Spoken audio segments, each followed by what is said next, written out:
J'espère qu'il réussira à les rassurer. Mais je dis encore une fois, j'aurais aimé connaître quelqu'un d'autre. Mais ce qui est plus important, c'est pas ce que le Premier ministre va faire. C'est ce que le CNRD veut faire. Bien. Parce qu'on va beau me dire, ce n'est pas par élection qu'ils ont gagné. Ils ont pris les armes, ils sont partis à la mort.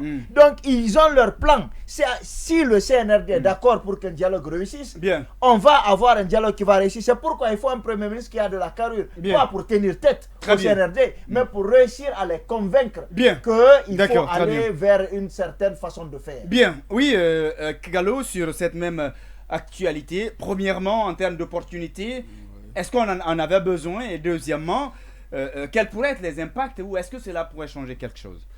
Alors, par rapport à la nomination du Premier ministre, moi, je suis à la fois surpris et pas surpris. Parce que dans le contexte actuel des choses, on est dans une crise très profonde. Moi, je m'attendais à ce que le nouveau Premier ministre soit sur la base d'un consensus des politiques, de la société civile, etc. etc. Mais le CNRD a mis les gens devant le fait accompli. Et je trouve que cette posture-là exprime encore la radicalisation et la posture solitaire du CNRD. Et je ne suis pas surpris parce que je ne vois pas comment le CNRD, le président de la République, va nommer un Premier ministre qui a une carrure qui peut le concurrencer ou lui faire obstacle. Ça, c'est clair. Moi, à mon avis, la nomination de M. Gomu, de Dr Gomu, obéit à cette logique de loyauté et je dirais même de vasalité, excusez-moi de terme. Parce que je ne vois pas, parce que c'est fait exprès, c'est fait à dessein. Parce que si on entamait les dialogues avant la nomination du Premier ministre, ça doit être une condition que le futur Premier ministre soit consensuel. Et comme ça a été en 2010, Jean-Marie Doré était fort parce qu'il était issu du dialogue, des conclusions du dialogue qui a réuni tous les acteurs politiques et ça lui a donné une certaine force. Mais là, on a coupé de l'herbe sous le pied de monsieur le médiateur et on l'a mis devant le fait accompli. Et moi, au-delà des surprises, vraiment ça m'inquiète parce que je vois maintenant que le CNRD n'a aucune intention d'associer qui que ce soit à la gestion de cette transition. C'est ça qu'il faut voir comme leçon. Et sinon, pour la bonne volonté, pour la bonne foi, il fallait attendre quand même qu'on entame un processus de dialogue et qu'on puisse tomber sur ce critère de nomination d'un Premier ministre qui peut quand même rassembler tout le monde. Par rapport à sa posture, on a tous dit, tout le monde est unanime, les observateurs ou que les journalistes sont unanimes sur le fait que le Premier ministre, celui qui doit être le Premier ministre, doit avoir une certaine connaissance politique, avoir une attache sociale beaucoup plus approfondie et pour pouvoir équilibrer les choses. Bon, je le dis encore, je ne vois pas ce CNRD qui est maintenant dans une posture solitaire, nommer un Premier ministre qui peut défier son élan. Et par rapport à l'origine, en fait, à l'origine de monsieur le Premier ministre, c'est qu'il est de la forêt, comme Biavogi, mais je vous apprends, les forestiers ne voyaient pas Biavogi comme étant un forestier, on le voyait plutôt comme un enfant de la moyenne Guinée. Et vous avez dit qu'il ne faut pas qu'on en tienne compte. Mais je vous dis, dans le contexte actuel de la Guinée, on ne peut pas parler de la gouvernance en Guinée sans prendre en compte l'équilibre géo-régionaliste. Ça, c'est clair. On sait qu'il a des compétences. Imaginez que le Premier ministre soit malinqué et le président du CNT soit malinqué. Amen.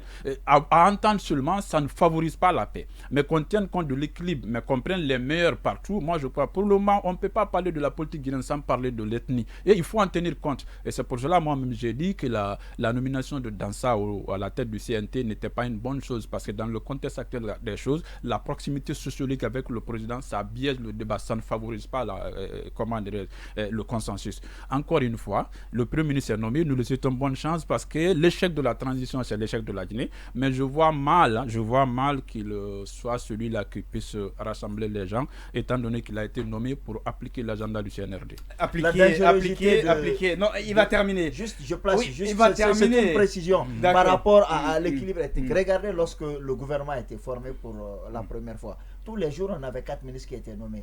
Et tous les jours, c'est un ministre c'était le même schéma. Vous savez, le même schéma. Lorsque vous travaillez comme ça, à quel moment vous réussirez à convaincre les gens que la Guinée est une république et que nous devons nous unir? C'est-à-dire que à chaque fois qu'il y a un gâteau, on voudra le partager. Je parle de la transition. Mais même avant la transition, c'est comme ça. Le même schéma. D'accord, très bien. Il faut le dénoncer. Il faut une gestion consensuelle.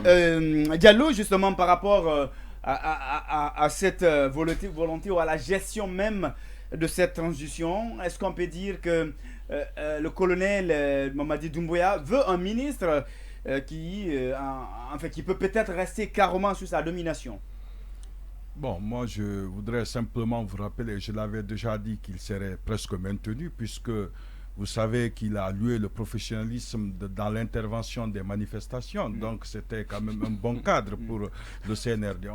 Vous savez qu'il doit son ascension au fait qu'il est en train de comprendre la politique du CNRD. C'est ça aussi la vérité. C'est pas puisqu'il est capable, puisque qu'est-ce qu'il peut faire? C'est la question qu'on peut se poser. Les citoyens peuvent dire qu'est-ce qu'un Premier ministre peut faire, et le CNRD aussi peut se poser la même question. Pour le public, le Premier ministre, il doit faire vraiment un Premier ministre de gabarit, qui a de la carrure, qui pourrait faire en sorte de faire bouger les lignes pour la République de Guinée. Mais pour le CNRD, qui est le bon Premier ministre? Voilà, c'est la personne soumise qui pourra faire ce que le CNRD veut. Et le CNRD, ce qu'il veut, chacun peut l'imaginer, c'est quoi? Et dans cette logique, moi, je voudrais faire une précision. La première précision, c'est de savoir que presque on nous a menti sur le départ de M. Béavogui. On a donné l'impression qu'il était malade. Ce n'est pas évident qu'il soit malade. C'est une démission voilée. Et ne perdons pas de vue, il y a 3 démissions voilées. Il y a eu deux ministres de la Justice et le Premier ministre. Cette précision, elle est importante. Parce que la dame, quand elle voulait démissionner, ils ont anticipé la chose pour dire qu'elle ne doit pas démissionner. Elle a été destituée. Et il semble que M. Leno, l'avocat connaît, le ministre de la Justice, quand il voulait quitter, on a anticipé puisqu'il n'était pas d'accord avec l'arrestation musclée des membres du FNDC. Et aujourd'hui, le Premier ministre est parti. Mais moi, ce qui me frustre dans tout ça, c'est le manque d'honnêteté de nos cadres. Le Premier ministre a permis au CNRD de régler un problème très important, puisque s'il avait démissionné,